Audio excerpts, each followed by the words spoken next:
a lot. You have to cut some things because tea time already. Go on, go on. Please. Hi, good evening, and welcome to Jubilee Sports Update. My name is Labia. I am going to be your host tonight. Yes, I am your host tonight, and with me are two big, strong pundits. They're going to introduce themselves in a while, but tonight we're going to start with some updates, and then we'll delve into the much, plenty things that we have to discuss today. And to my right, I have. My name is Emeka.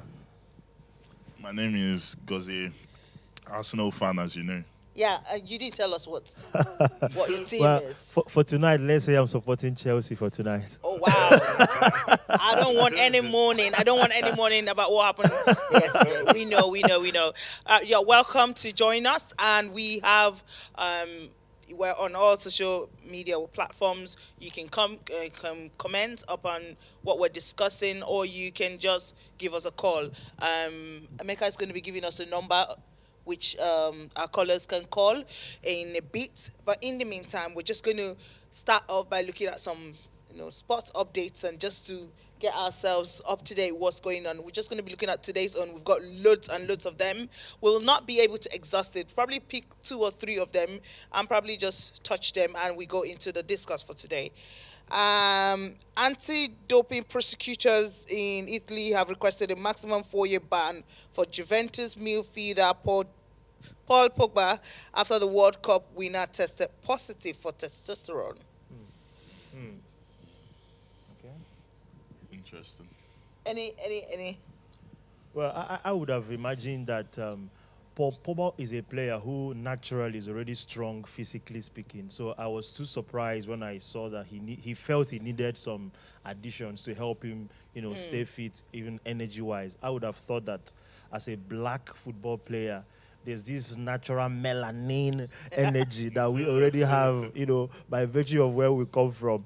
So I wasn't expecting Pogba to have gone into all of those, but maybe he was quite unfortunate to just get quite caught up in the midst Yeah, of it. yeah, I do think it's a mental thing, probably due to his injuries. His long, because he's been having a lot of injuries. We haven't seen him play for quite a while. Yeah. So I think it's more of a mental thing that made him take it. Maybe he felt that he needed to lean on it to be able to sustain himself through games, to be able to keep fit and all. Maybe he needed that for that boost of energy to keep him going. So I feel that was probably why he did it. But obviously, we are seeing a 4-year ban to go for him. And to be fair, he's already getting to the latter stages of his career. So Yeah. with 4 years, a 4-year ban, The career is finished. he's probably already finished. He'll probably retire before the end of those 4 years It's so if sad. it's to stand. It is sad. Well, we'll move on. Was Wilder right to bemoan Nuez's challenge? So we have the former Premier League referee Demo Gallagher takes a closer look at Darwin Nuez's tackle on Jaden Bogie, a tackle that Sheffield United manager Chris Wilder feels should have been punished. I don't know. Do you think he should have been punished or not? Yeah, well, everybody is entitled to their own opinion. I think the way, professionally speaking, we should look at tackles and offenses in football is leave the decision making to the football officials, the referee on the pitch, the linesman, and of course the VAR, crew to make the decision on what should happen with respect to, tackles. As a coach, stay professional. Don't go shouting. Don't go, attacking the match officials, making your own life more difficult for yourself. Allow the officials to make the decisions, and whatsoever they decide, we go with it. I think that would have been a better way to approach it. The Gallagher is usually brought on Sky Sports to try and give the view of a referee because he was once a referee, he's an ex-referee. So he's usually brought on Sky Sports to give his own views as a referee. I'll just say, it's okay for him to give his own ideas, but obviously it doesn't really have any effect on what actually goes on the pitch. So I think it's just part of punditry. It's just part of punditry where an expert can give his own opinion on it, an ex-referee, but it doesn't really have any magnitude on the resulting effects that it will have. So I think it's fair just having a professional give a point, because the referees never get to explain decisions after a game. So the Demo Gallagher is there somewhat as a representative of the referees to give his own idea from the lens of a referee. So, I think there should be some sort of debriefing in the end, just so that people don't things are not misconstrued. Understand what is actually going on. Yes. Right, we're just going to we're just going to deal with one more. So Pep Guardiola admitted Man City are struggling after the 1-0 loss at Aston Villa left the Premier League champions winless in their last 4 league matches. So in the last 4 league matches, they're now without any win, and somebody's saying they're struggling. Yeah, well, I think what has happened to Man City recently, began with Chelsea. Chelsea, kind of demystified their secret with the way they played against them in November. They were able to open the eyes of their other opponents to see how to play Man City, how to approach Man City, and how to, catch them where they are weak. Man City is a team that like you to sit back and allow them to press. But when you press them, when you allow, when you don't sit back, you press as they are pressing, you are pressing them back. They are not quite, that strong to resist a team that is quite offensive as they are as well, which is what Chelsea did to them with Sterling, with Cole Palmer, who had been there with them a little while before then. They were able to put that pressure back on them and put them on their back pedal, and that was how Chelsea was able to crack them down. Now teams have understood that, and they are starting to take advantage of it as well, which is what I think Pep Guardiola should be quick enough to understand, that people are beginning to underpin what their secret is. Stand up. He needs to stand up and react quickly, and stitch up those holes so that they can come back to what they used to be again. Yeah, I feel for Man City, I think teams are not as scared of them again, and I feel Rodri has been missing, getting like suspensions and all that, missing certain games. So I feel that has had a big effect on them. I remember when Arsenal, we used to say, "Oh, Partey isn't in the team, that means we'll lose today." Yeah. But they were saying like, it's because our squad isn't good enough. But now they can see how a key player can cost the whole team. About your win? No. I'm just saying like the effect of how much the effect of one man can cause on the whole team.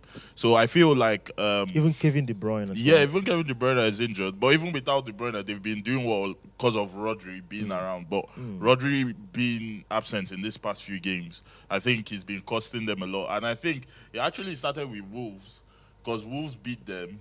Then I think they went out of the Carabao Cup, I think. They lost in the Carabao Cup. Then Wolves beat them. Then Arsenal beat them. So I think that showed that, these guys can lose 3 games in a row. So that showed the shaky part of them. Then they went on to the Chelsea game and all these other games now. So I feel, obviously, Guardiola has a lot of work to do. He has injuries to handle, to manage, and also he has now to rotate the squad in order to get results. But as an Arsenal fan, I'm loving it. He's loving it. Okay, if you're just joining us, this is still Jubilee Sport Extra. At this time, we're just going to reveal the numbers that you could call if you want to. It's on the screen. It's on the screen. Oh, yeah. So express your opinion. Let us know what you think about any of the points we're discussing, or you can send us a chat, or you can just comment on our social media platforms, either YouTube or Facebook. But we're glad that you joined us this evening. So we're just going to jump into the topics for discussion, and we do not have a lot of time, so we're going to be running through them as fast as we can, just so we can see how much we can cover tonight. So the first point we're going to be looking at is Premier League match reviews for the month of November. Which match was the best Premier League match you watched in November, and why? November. Well, for me, the best Premier League match I watched in November, I would say, was the match between Chelsea and Man City. The match finished 4-4. It was a surprising result for me. Like I was saying earlier about that match, that was the match where I was very surprised at how Chelsea approached the match, considering where Chelsea was coming from before the match. They approached it with all of their energy, all of their zeal, all the passion they could garner together, and kept pushing Man City back. I was surprised at the result. We had Sterling scoring beautiful goals, Cole Palmer converting a penalty. 4-4. Man City was, they had to look for an extra energy somewhere to be able to pull out a draw out of that match. So for me, that match stands out. Yeah, definitely. I'll go with that match as well. And obviously, as an Arsenal fan, the end result was favorable for us, so I even loved it even more. Obviously, I don't like seeing that it's Chelsea that had to do it, because I like seeing Chelsea not doing well. I enjoy seeing Chelsea not doing well, but and the thing is that Chelsea fans came out of that game like boasting so much about a draw against. I know it's against Man City, but still, it's a draw, and they're making it sound like a win. But it's actually a draw. You just get 1 point out of it. It was Man City who played. Literally, you draw 2. Well, we got our 3 points against them this season. So what can I say? But I feel that game, end to end, like it was an amazing game to watch. Even someone like Walker that is always dependable, Sterling was taking on him again and again. They were saying Sterling versus Doku. Doku looked like a learner around Sterling. Sterling was actually the man of the match for that game. He was amazing on that game, literally. Yeah.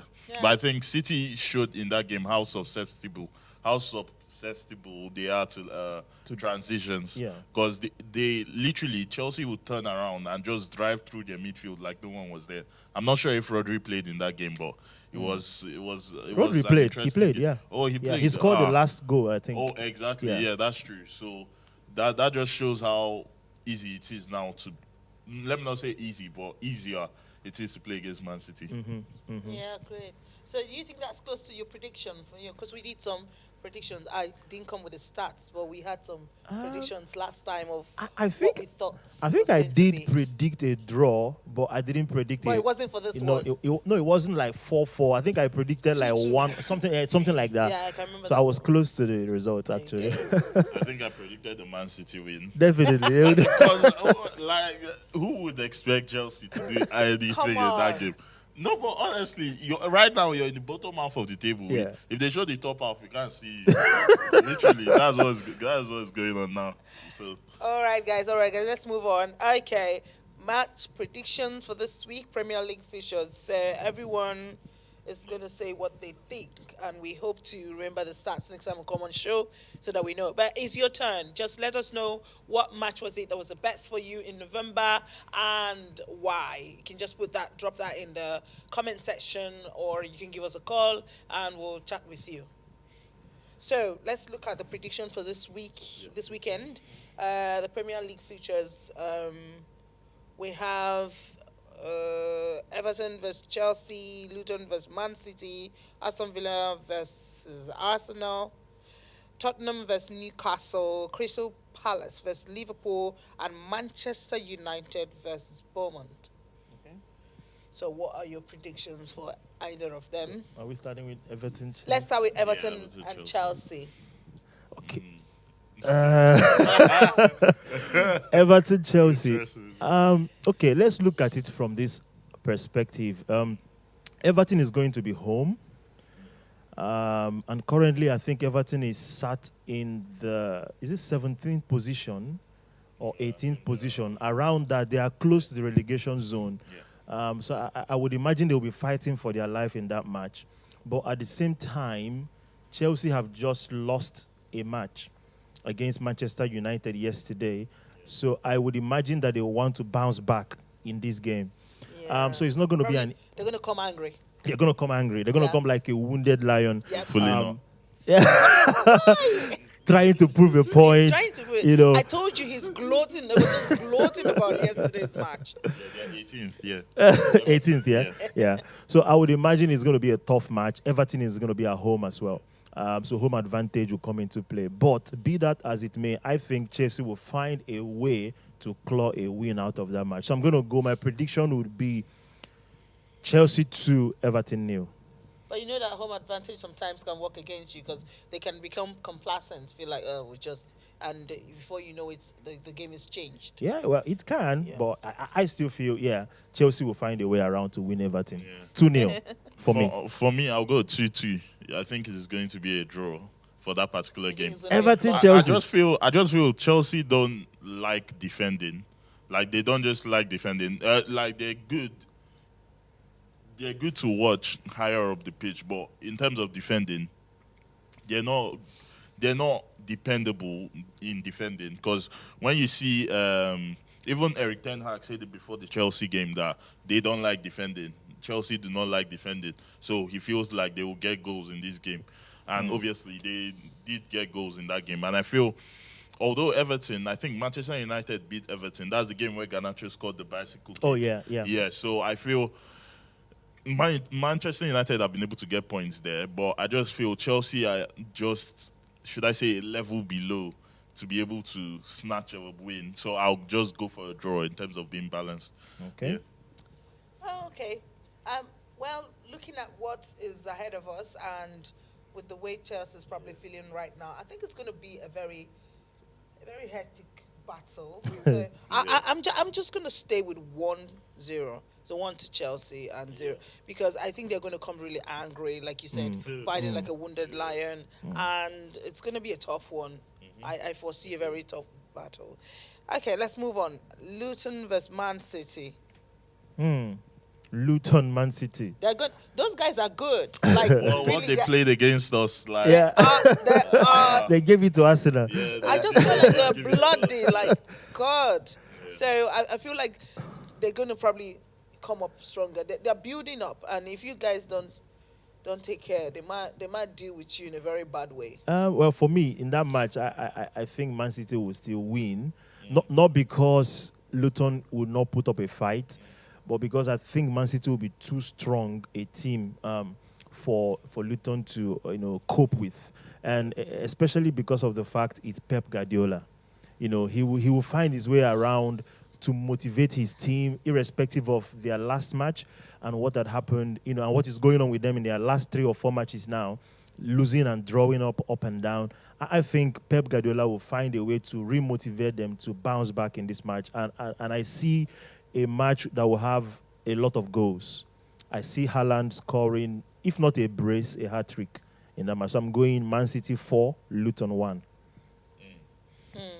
Yeah, I think for me, watching Luton and how they played against us, I was quite shocked because they came out to press. They are very good they were very organized in their press. Defensively, they seemed solid, but obviously we're still able to score 4 goals against them, so apparently not. So I'll say for that game, I'll say City might sneak it 2-1.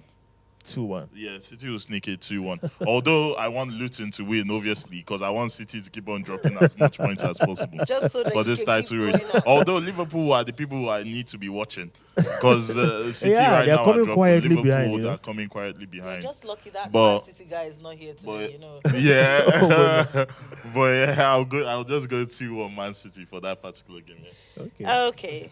All right. So, what do you think? Let's move to the next one. Aston Villa versus Arsenal. I'm Okay, looking to you yeah. first. I'm looking to you first. Does it go? Aston Villa, Arsenal. What Villa did to City yesterday was interesting. Was interesting to watch. I was happy with the result, obviously, but going there, I feel that game must have taken a bit from them in terms of energy, fatigue. They are playing such an intense Premier League game midweek, and you have to face Arsenal on Saturday, not even on Sunday. On Saturday again, you're in again to try and play Arsenal. So I think it might take a toll on them, but I still feel they are home. It will be a tough game because I think their attack is very potent at home, in their home, but our defense is, I think, at the moment, a joint best defense in the Premier League. Aston Villa, yeah. Yeah, no, Arsenal. Arsenal, okay. Arsenal and Liverpool have the joint best defense in the Premier League. Obviously, because we considered the 3 goals at Luton. Oh, yeah. So that's why he's back. If not, normally we have the best, best defense, yeah. So joint best defense, but they're very potent in attack. But I just feel Arsenal would beat them 3-1. I'll go 3-1. Wow. 3-1. You're quite generous with the scores. That's not me being generous. I just feel when it's time to step up for really, when Arsenal know this game is important, like this team is getting close to us, like that's when like seriously we turn up for those particular kind of games. And that's why some people are scared to go to Anfield because after Aston Villa we play Brighton, then in our home, then we go Anfield away. So I'm actually looking forward to the Anfield game because that game we drew with them last season in their home, I'm still looking for revenge on that game. We must get those 3 points in Anfield. So, yes. Well, for me, after watching Aston Villa match against Man City and seeing Man City not being able to break Aston Villa down, irrespective of the formation Pep Guardiola played, he played, I think it was a 3-2-4-1. He had Alvarez, Luis, Doku or Grealish or something, 4 of them there and Haaland in front, and yet they were not able to break the Aston Villa defense down with that formation. I think it won't be very easy for Arsenal come this weekend to break the Villa defense down. So I'm seeing a low-scoring match. I would probably go for a 1-1 draw. Arsenal 1, Villa 1. Okay, we'll have a look. We'll look out for them and see what happens. So the next one is Tottenham versus Newcastle. Interesting game. Tottenham, Newcastle. Interesting game. In Tottenham's zone. Yeah, it's a wonderful combination, isn't it? I'll say... Just give us a prediction and move on to I'll say 3-1 Newcastle. Okay. 3-1 Newcastle, yeah. 3-1 Newcastle. Well, I'm seeing a Tottenham win just because of Son and the Son factor. I think the Son factor will come into play in that match. And Kulusevski, coming up as well recently. I think Tottenham will win that match. I'm seeing a 2-1 Tottenham win. 2-1. Okay. They play West Ham tonight. Tottenham, yeah. That will give us an idea as well of what will happen come weekend. Okay, Crystal Palace versus Liverpool. That's a straight win for Liverpool for me. Really? Straight win. Liverpool win as well. Liverpool win. 2-0. Okay. 2-0 I'll say 3-1. Wow. 3-0. Because I watched Palace versus in the last game they played, was it yesterday or the day before? They didn't look good. They didn't look good in that game. I think their game was against Bournemouth in their home, like in Palace's home. And Palace lost 2-0 against Bournemouth. You can imagine. In their own home. So, are they going to Liverpool? No. Or in their home as well. Yeah. So, I expect Liverpool to do the job on them. Yeah. Okay, so we have Manchester United versus Bournemouth. Go for a shock score. Well, if Bournemouth will play a very low defensive style of football, where they will lay back and allow Man United to come against them, then I would see probably a 0-0 game, because Bournemouth, they have these tall defense line that if all of them are, if they stack up against you, you will find it terribly difficult to break the defense down. And currently, even though Man U won against Chelsea, I don't see Man U being that formidable currently. What have they got? Just Garnacho and Anthony, who can be put in the pocket if your defense line, are strong enough. So for me, I'm seeing that match goalless. Yeah, I think that game will be won in the midfield, and I think United will have the edge over them, especially being at home. But I'm actually looking to say Bournemouth 2-1, because Bournemouth have been on fire in terms of their attacking play. Like their last few games, they obviously winning the 2-0 away at Palace that I was just speaking about now. Like they've been doing very well. So I actually feel Palace might actually sneak a win there. That's why I feel that Palace might sneak a win there. Yeah. Okay. Okay, so let us know what you think. Let's know what your predictions are with all the ones they've given us, and we would look out for these matches at the weekend. We're just going to run along now. Mbappe or Haaland, who wins the Ballon d'Or? First. First. Who's going to win it first? Mbappe or Haaland, who would win the Ballon d'Or first? Well.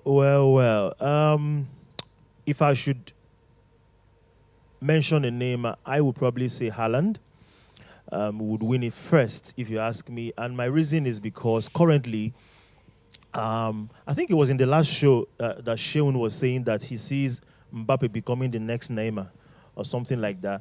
With the way he's going now in football. And Yeah, he's moving real fast. yeah, I mean, In terms of scoring goals. Yeah. well, I would say Haaland. Haaland would win the Ballon d'Or first before Mbappe, because I mean in the last one that Messi just won, Haaland was just right behind him, and it's just because it was Messi. That was why Haaland didn't clinch the Ballon d'Or. I'm not saying it to be Haaland because he's a very spectacular player.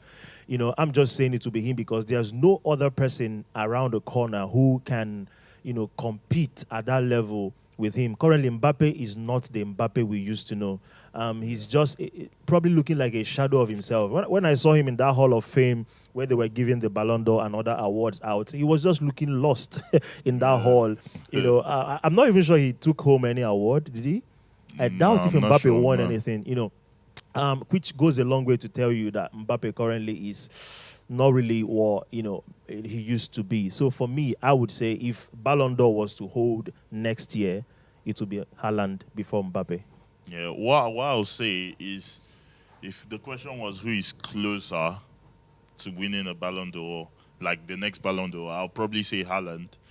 But in terms of who will win, because I don't think it's a foregone conclusion that Haaland would win the next Ballon d'Or. It might be someone else this year.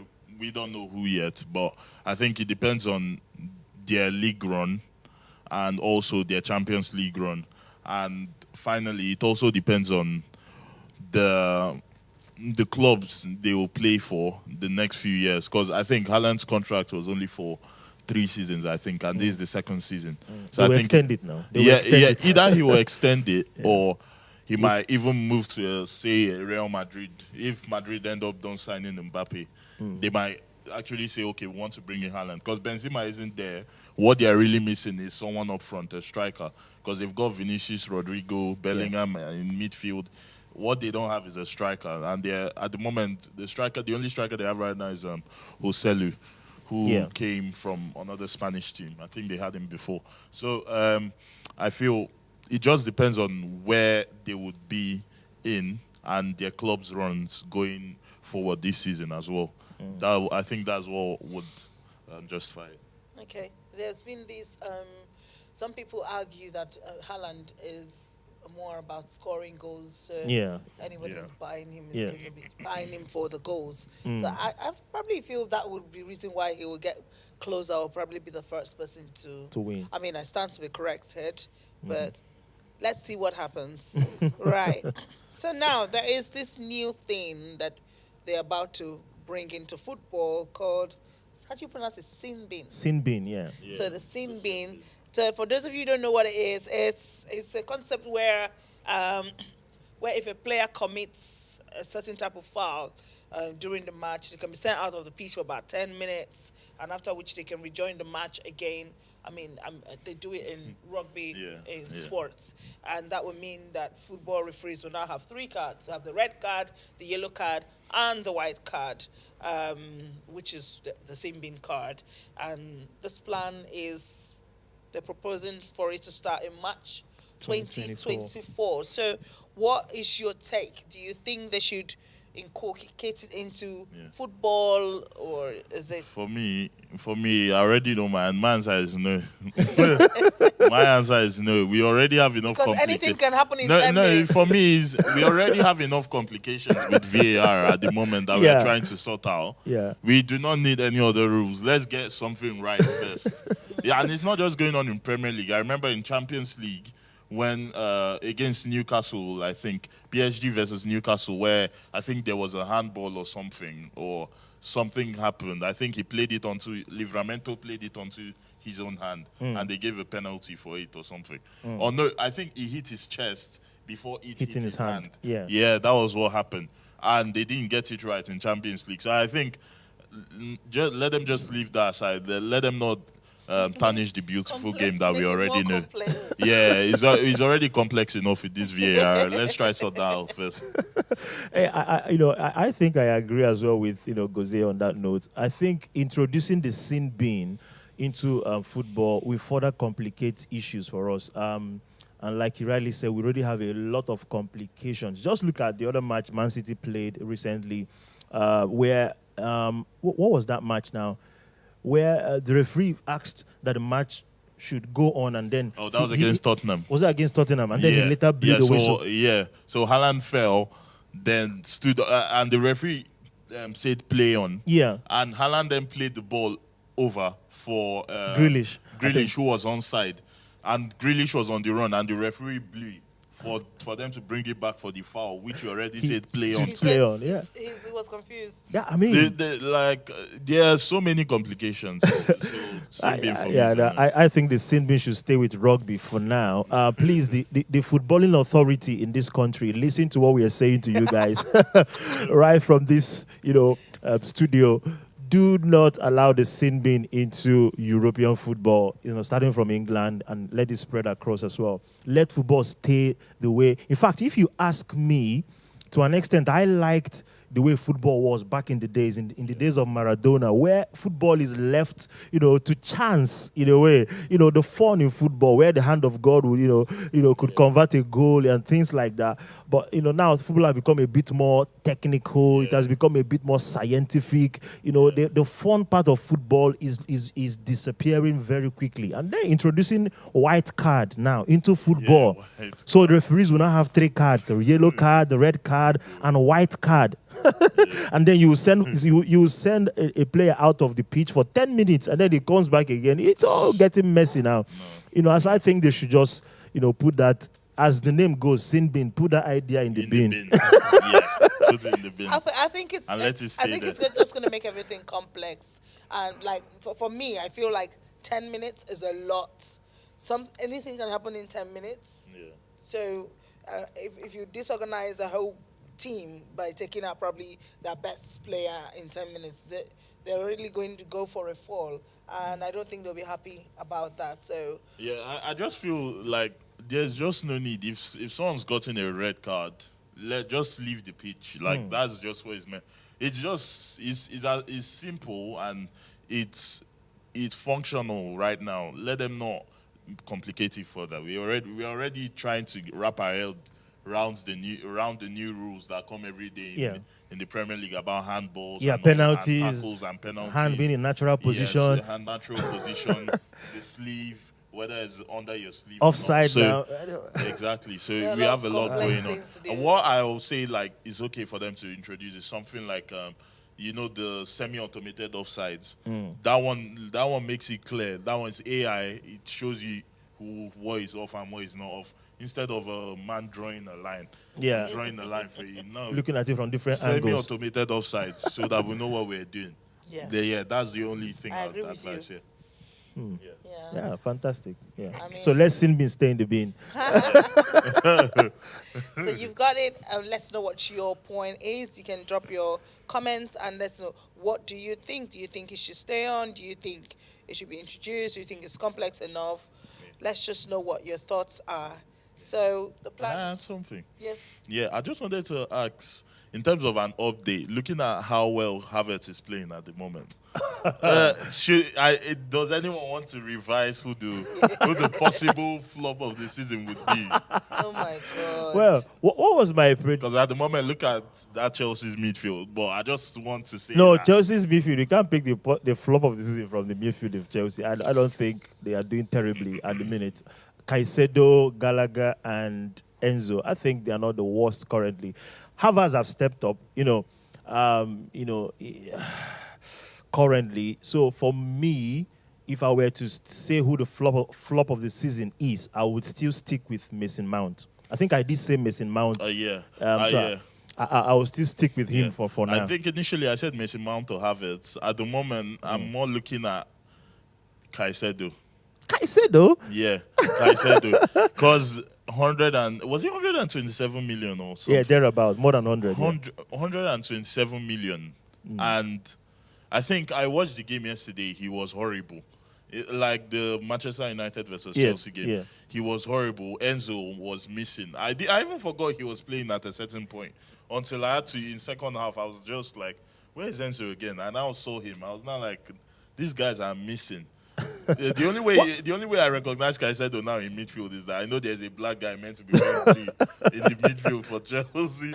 No, So- the match yesterday was generally a poor game from Chelsea, you know. Yeah. So we can't use that match as a spectacle to say how well or not how well the Chelsea players are. I think it was generally poor from the Chelsea side of things. I think the only player that did averagely well yesterday for Chelsea, I would say, were Sanchez, the keeper, because he would have been like 5-0 if not for Sanchez. Palmer, you know, for that fantastic goal. Yeah. And then maybe Thiago Silva. Apart from those three guys, I think every other person was below par for me on the Chelsea side. Bottom half of the table, though. Yeah, that's true. Wow, we've not even crossed a Boxing Day, so let's keep going. We'll revise the list. Yeah, at the end of the year, let's see where we'll be. So whilst you have your Christmas cake and you eat all your food, let's get ourselves all engaged and binge watch as many matches as you can. And when we come back next month, we will delve into all the events that's In the new happened, year. and probably then we'll have more information. But we still have a lot to talk about, but sadly we'll have to go. Okay, yeah. So just so you know, this is brought to you by Jubilee Christian Center, RCCG here in Coventry, and we were glad to have you on, and we look forward to see you in again and hearing your comments and your feedback on our production. It was great having you. My name is Libya Fakai. My name is Emeka. And my name is Gozie. Thank you, and God bless. Good night. Good night. Bye.